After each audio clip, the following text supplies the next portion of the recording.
Hi guys, and welcome back to a random introvert online. Today we're going to talk about flexing, showing off, bragging.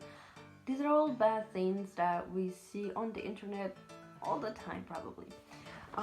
What is flexing? Flexing is this toxic habit that privileged people do when they show off all the goods that they have to underprivileged people. Why is showing off such a bad thing? Well, basically, these influencers who are self-made, usually they come from nothing, and once they grow and they hit a certain mark of affluence and luxury, that's what they become surrounded with, and that's who their entourage becomes.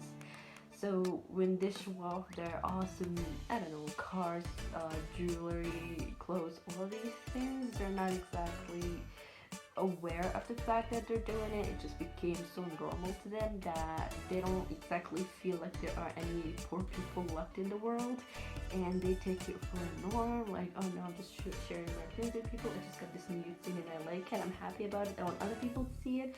However, there are a lot of people that don't exactly feel the same sentiments. Why? Because they were never able to attain these things, and then there you have this person showing off all of these awesome things, and you're just sitting there like, I wish I could have that.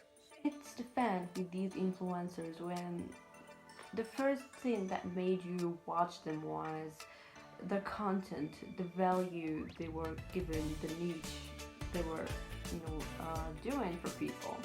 Basically, the value. But things don't stay the same when the over the top content becomes what they do, because number one, that's not what you went to watch in the first place. Repetitive and oversaturated, and your feelings also get hurt a little bit. Does flexing have a bad side effect on these content creators? The answer is no. It doesn't hurt them whatsoever. Actually, it's quite the opposite. There's this weird chart that shows that whenever someone is flexing something that they have, people would actually flock to them and watch them and support them with what they're doing. And you would think that, from a moral high, opposite treatment, but that's not really the case. They're actually supported for what you're doing. People flock to watch these influencers who are flexing is because people have never had the taste of luxury, and I've heard that once you get a taste, you just never want to go back. And for us normies who never had that chance, I think the reason why people like us go back to watch these people is because they want this sneak peek to know what's behind the curtains and to just know what it's like. And even if they wanted to draw goals in their heads of what they want to do one day or what are their financial goals, they would know what they want. Would you ever would have known what a Birkin bag was before you saw someone carry it, and then you would wonder, oh my god, what is this piece of godly art? And so many other things that are just so flashy and awesome. They're designed to be flashy, they're made to be flashy, and that's why they're so attractive to people. And so knowing what the varieties are, what are like the sub branches of everything, all these things, you would never be able to know what they are if someone hadn't given you the access to it. I mean, imagine, for example, if the Rothschilds or Queen Elizabeth would have like a podcast or a social media page where they would share everything that they're doing. Wouldn't you be interested in, knowing what's happening there? I think you would. I would definitely, especially if you had like a podcast and teaching you how to do things properly. It would be great. The reason why people flood these influencers who are flexing is, you see, usually wealth in acquiring things equal to success, and having nothing is failure. But we need to remember that each person has their own definition of failure and success. However, for the most part, it's really having flashy things to show people that hate you, the imaginary haters. That's what I call them. Because we all say we have haters, but we really can't pinpoint anyone. we can say that to everyone, but no, not really. So people think that that's the definition of success, so they want someone to look up to, they want this mentor who's doing things better than they are, and that's why they watch these people. Also, the sneak peek, like some of the wealthiest people, like the secret elite people that walk with us, but we don't know them, they're just so rich, they're normal.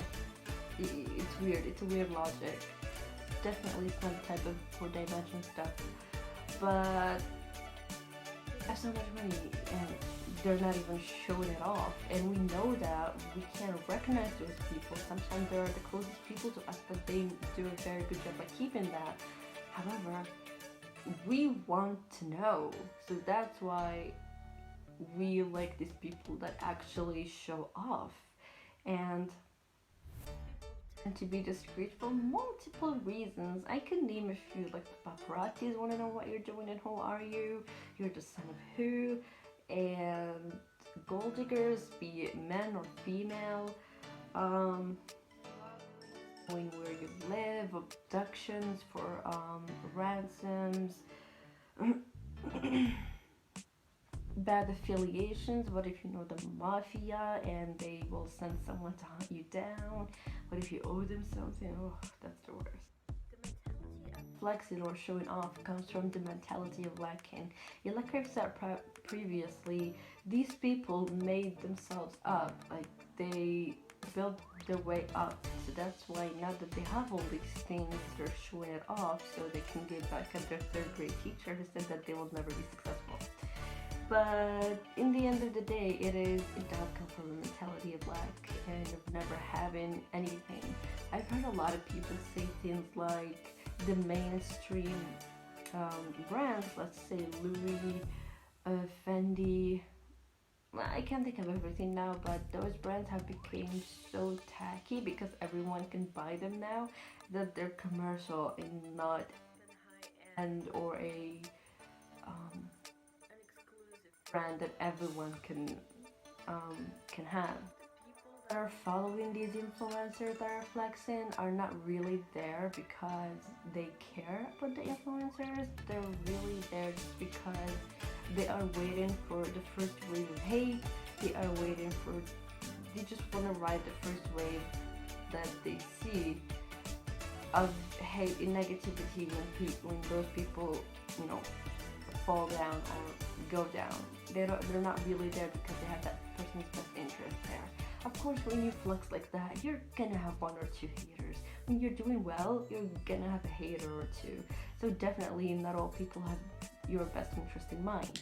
Let's say, for example, with James Charles, with Tati, with Jeffree Star, all these people loved hate them at the same time.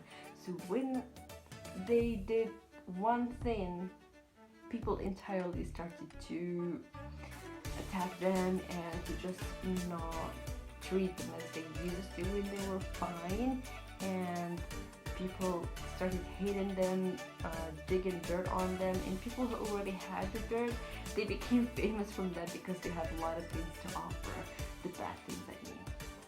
Is that tactic really working to keep people coming back? Yes, it's absolutely working. People love seeing these flashy, glossy things around and they get inspired from it. It may not always be a positive inspiration, but people do get inspired from it. And is it right to be doing these things? I don't think so, because there's a lot of reasons that I can count, but you also have a following of kids. When you have a following of kids, you're influencing them to do anything for money, and that anything may not always be positive. And there are people that are depressed because they just have all these high expectations from their parents. Why aren't you doing this for me? I said I wanted a Lamborghini for my 16th birthday.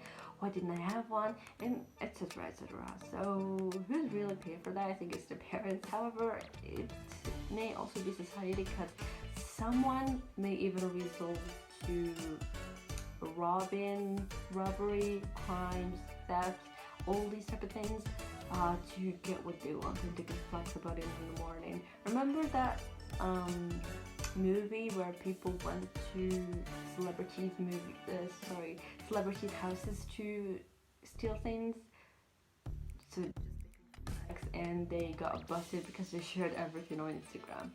Very smart. So yeah, I'm going to conclude this video here. See you guys later, and I hope you like this video. If you do like it, make sure to like it, leave a comment, and subscribe. It's important that you guys subscribe. I really want to hit my 1,000 mark. No, 1,000 subscribers mark. And share it with friends. I really want that 4,000 hours of watch time. Also, make sure you follow me on Instagram. I always share there. I try to share as daily as possible, so be aware for that. And yeah, I'll see you guys there.